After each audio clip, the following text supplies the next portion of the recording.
The following stories are based on personal experiences and opinions. Names and details may be changed to protect privacy. The content is for entertainment purposes only. Me square in the eye and she goes, "Is he dead yet?" And I found her boarding pass in his backpack. Drama, betrayal, and the stories you won't believe. Welcome to our X-Files. Hey friends, welcome back to our show. Have you ever been in one of those relationships where you later think, wow, the red flags were practically waving in my face and I tried to paint them beige? Well, today's story is about that time. And I dated this guy who was not only cheating on me, but he was cheating on me with one of his employees. Gross. And the worst part is he made me feel like I was crazy for suspecting it. The typical guy. Yes. So here's the setup. He was the owner of his company. Yes, the owner. And hold on. The owner reminds me of remember the Coldplay concert? Yes. The owner of the company gets caught with the girl on the Jumbotron. Okay. So that is Typical guy, owning a company. Yeah, the big shot. Yeah. But to me, I was you like, can get away with finally, I'm dating a guy that has his stuff Shit together, you know? Yeah. I thought it was impressive. Yeah. I was all excited. I had my life together. Finally, I'm dating a good guy. He made it sound like he was a great person. Yeah. Well, that's what I thought. But along with, owning his business came a lot of travel. And at first I thought it was normal. He'd be traveling a lot with his employees and he would always usually call me at night to say goodnight. I love you. We'd chit chat, FaceTime, all the things. Mm-hmm. But after, a year or so of dating, it kind of fizzled out. Maybe we're over the honeymoon stage. Calls. Yeah, less calls. But sometimes he just wouldn't call me at night. And I'm like, that's weird, right? Yeah, totally. But I also didn't want to be a psycho girlfriend. He was the owner of a company, the big shot. So I wanted to respect him. Yeah, And maybe he's busy. yeah, maybe he's busy. Maybe he was out late, entertaining clients, all of that. Yeah. But I still had this weird feeling that something wasn't right. It's your intuition. Yes. Your gut. But I never trusted it. And I wasn't really naive, I wouldn't say, because I know, business trips happen. But when he was always traveling with this same girl, I'm going to call her Emily. An employee? Yeah. Okay. I mean, she was cute, a lot younger, and he loved younger women. Mm-mm. Yeah, he did. I mean, he always loved the young ones. So I'm like, could there be something with Emily? Yeah. I mean, the red flags were there. And then all of a sudden she stopped attending important events. I'm like, that's weird. Later to come to find out, obviously she didn't want to attend because she didn't want to see me or be around me. She knew about you and she decided to not be there. Absolutely. Just in case. I think that's what it was. I mean, I'll never 100% know, but that's what I think was happening here. Yeah. Right? Why was she not there? Yeah. Did Or- she used to be there? She always was at everything. Okay. And then all of a sudden, I wasn't invited to certain things. No fucking way. Yes. And that's when I knew something is up with this guy. That's when. Well, I mean, there were so many other times, but this is just one story of, many I could tell about this guy. Yeah. But then obviously when I would ask him about it, he would immediately flip it back on me, telling me I'm insecure. Do you really think I would risk my company to do something like that? I'm being paranoid. I'm imagining things. Of course. Or if wasn't invited on certain things, he would call me clingy or tell me just rude things. Something was wrong with me, right? Yeah. Gaslighting. Yeah. Classic gaslighting. Yeah.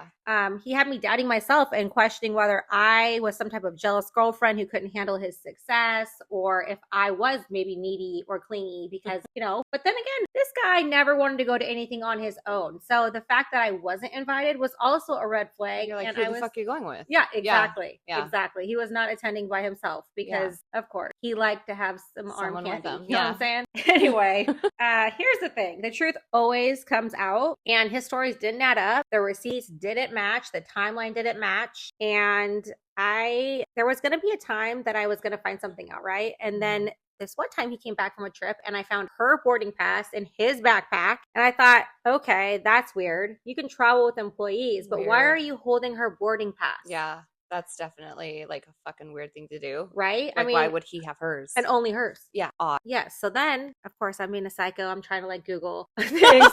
Where were they Googling? going? Business trips. I'm trying to find out anything I can. Okay. Yeah. Stalking her Facebook. Yeah. Timelines of everything. Yeah. None of the timelines add up. They were always together at the same places, extending business trips. So eventually that kind of unraveled, right? He wasn't really cheating. Couldn't prove that he was cheating. Yeah. But you knew and But the I signs knew, were there. And the signs were there. But I Yeah. kept on waiting for the proof. Right. The proof. Yeah. And if I brought up the boarding pass, he'd be like, you are crazy. Who cares? I'm holding their boarding pass. She works for me. What's the big deal? You are such a, Always a reason. there was always a reason. Excuse. So I mean, I didn't find out that he was in fact cheating on me until months and months after we broke up. And then their picture finally surfaced on social media. No. That is how I found out that my gut and my intuition was right all along. Mm-hmm. It always is. Yes, but for me, I was waiting for proof. Yeah. And looking back, I'm like, why would you drag me around and keep Mhm. wasting my time? If you were cheating on Literally. me with her, why not just be with her? I Right. wasn't begging to be with him. I didn't really care.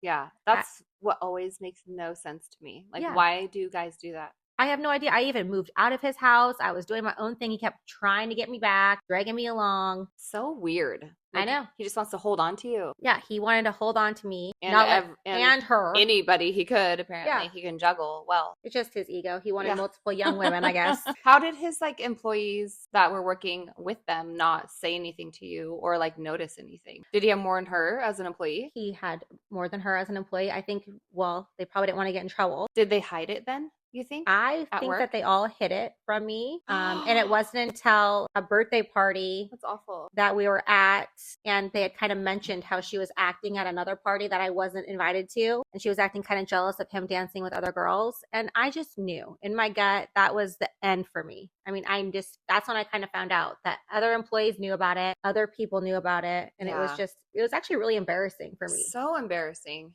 Honestly, that's so like humiliating and degrading, and that people would all come together to like hide his like infidelity Yes. and make you look like a dumb shit. Yeah, that's I think what's the most annoying part about it. Yeah. It's just the betrayal of not only him lying to me, but also everybody else lying to me and me just looking like an idiot. yeah. Mm-hmm. That's Just- the worst. I hated it. yeah. But when I found out that everybody knew but me, I was done. Yeah, done. Forever done. Forever done. That was Yeah. the breaking point for me. Wow, what a dick. I know. Honestly, how's he doing now though? Oh, I'm pretty sure they're either together or married. I don't know. And I'm sure he has a belly because I saw a picture. Kristina!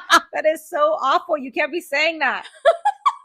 It's true though. I mean, like he didn't take care of himself. He just took care of all the girls he was with. It sounds like. I guess karma. Yeah, karma. There you go. You can't be a bad person and look good forever. I know. But at the end of the day, there was a lot of lessons I learned from him and Yeah. good things. I mean, besides the cheating, he was great.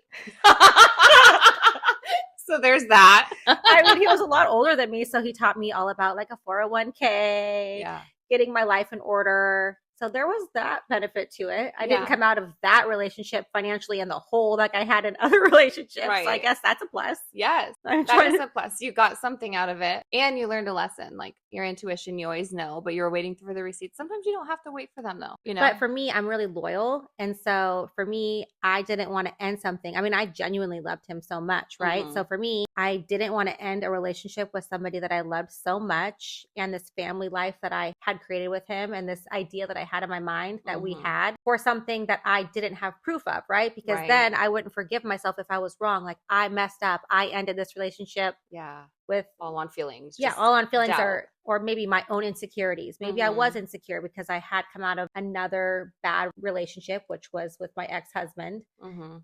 So I just didn't want to end a relationship on possible insecurities and being wrong. Yeah. But I mean, eventually I had to end the relationship without 100% proof. Yeah. But then I always But then you questioned found it. it. But then I did find it, and Yeah. then I was glad that I You were wasn't right. wrong. Yeah. You were right the whole time. I know. Yeah. So yeah, that relationship didn't last, and thank God it didn't, because sometimes the best thing you can do is walk away and rebuild trust that you have in yourself.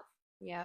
So if you've been going through something similar, just know that you are not alone. And next time someone tries to tell you that you're overthinking things or you're crazy, maybe they're just under explaining, and that the damage of gaslighting is not just about the lies. It's about making you doubt yourself so much that you stop listening to your own gut. Yep. Put yourself first. Always. Absolutely. So my story today is more of like a heavy, also gross story. Not gross in like a disgusting, like physical way, but gross in like a mental capacity, because the words "is he dead yet" is what came up in my life in 2008. And you, I think, know this story. But so as a listener, just imagine performing CPR on your spouse for 15 minutes while you're 4 months pregnant and wondering if your spouse is going to survive. like counting down the minutes. You're on the phone with 911. He had a sudden cardiac arrest, and you're physically 4 months pregnant, brand new, baby inside you, and it's like 1 a.m. You're out living in the boonies. We lived in at the time.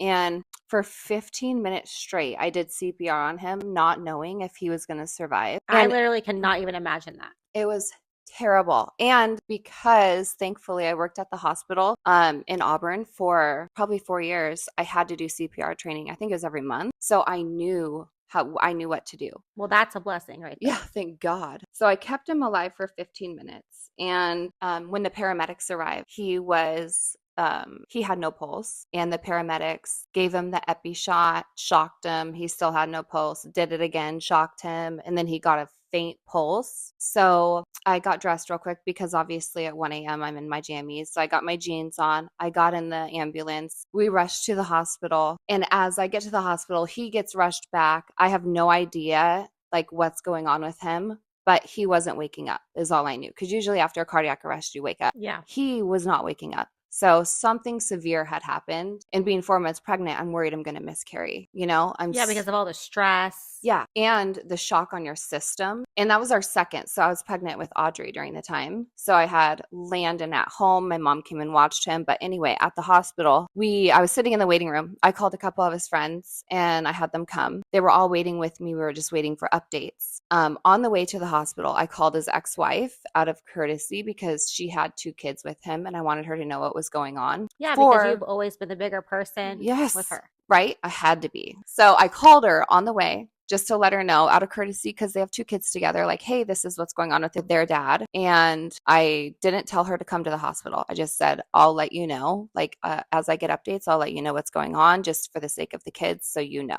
And about 15 minutes goes by. And again, this is probably about 1:30 or 2 a.m. by now. She stumbles into the ER down at Good Sam. What do you mean stumbles in? She's wearing stilettos, jeans that are like skin tight, a blue, I'll never forget it because it was such a crazy moment. Yes. A blue, super tight sweater, full smoky eye. She came in with a guy that was like very intoxicated. Okay, so they were coming from a closing bar, down the bar or probably. something? Yes. Okay. And I walked over to her like halfway and I was like, where are the boys? Because she had them. And she's like, oh, they're at home with the babysitter. Don't worry about it. And I said, okay. We square in the eye and she goes, is he dead yet? And I like didn't even know how to respond because the words, is he dead yet? Not, is he okay? How's he doing? Yeah, like who says that? Yeah, is he dead yet? The craziest words I'll ever hear in my life. To this day, haven't heard anything more like evil. Like someone is in the hospital. Someone who you had children with is in the hospital fighting for his life. She genuinely doesn't even care about his well-being or how he's doing. She just wants to know, is he dead yet? Exactly. So I literally, and already being in shock and having the support system there that I had,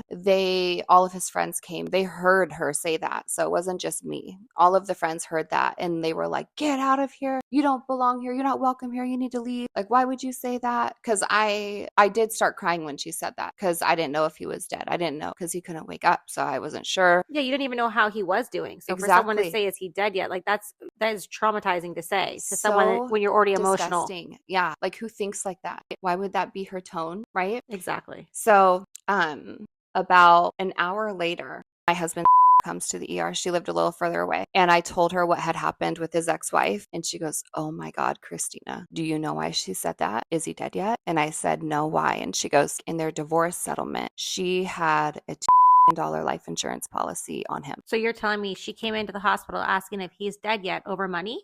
Over money. Oh. When I realized that she wasn't there for his well-being as like the father of her kids, this was a whole different level of realization of the type of human that she was. Yeah, absolutely. She was not there to care about his well-being or if he was okay. She literally was only there to see if she got her money. And the crazy thing is I had no idea. I didn't read their divorce statement or a settlement. I read the parenting plan because I did most of the stuff for the parenting plan because he was always working. But when I saw that and confirmed that was in there and that was why she said what she said, whether she was drunk or not does not excuse anything. And it just showed me like even in the darkest time, her true character. But the aftermath of all of it is that, my husband, he did survive. He was put into a coma and he didn't come out of the coma for 7 days. And when he woke up, the first thing that he said to me was, and he wasn't able to talk because he had a breathing tube, he wrote down with a piece of paper and a pencil, "Were the boys there?" Because that's what he cared about, because that's what parents should care about, right? He wrote, "Were the boys there?" And I said, "No, they weren't." And then What a good dad. I know, isn't that so sweet? Yes. And then He's always been the best. such a good dad.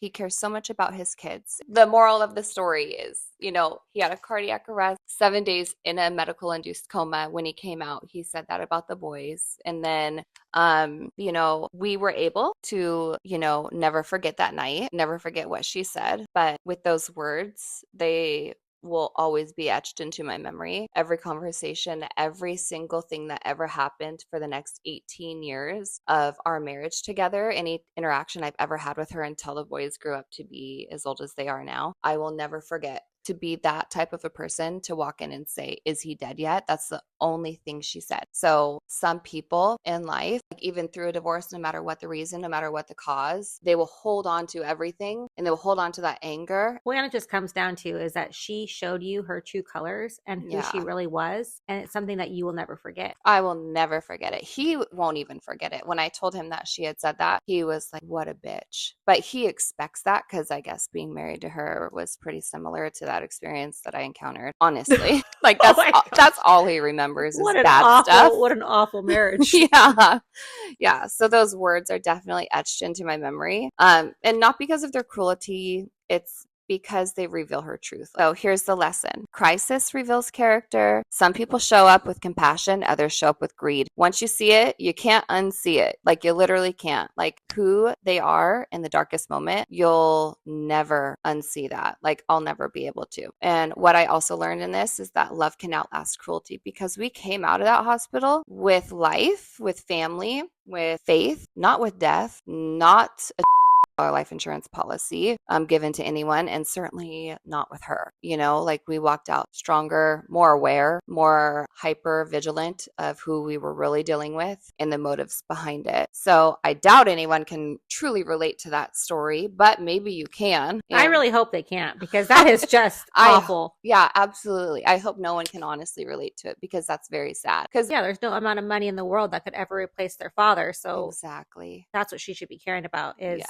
is he okay? Because her boys need him around. Mm-hmm. Exactly. Because even to this day, people bring it up to me that were there that night. They're like, do you remember that? I was going to say, if you're listening right now and you've ever been in a position where you see red flags, I just want you to hear this loud and clear. You are not crazy. You're not too much. You're not paranoid.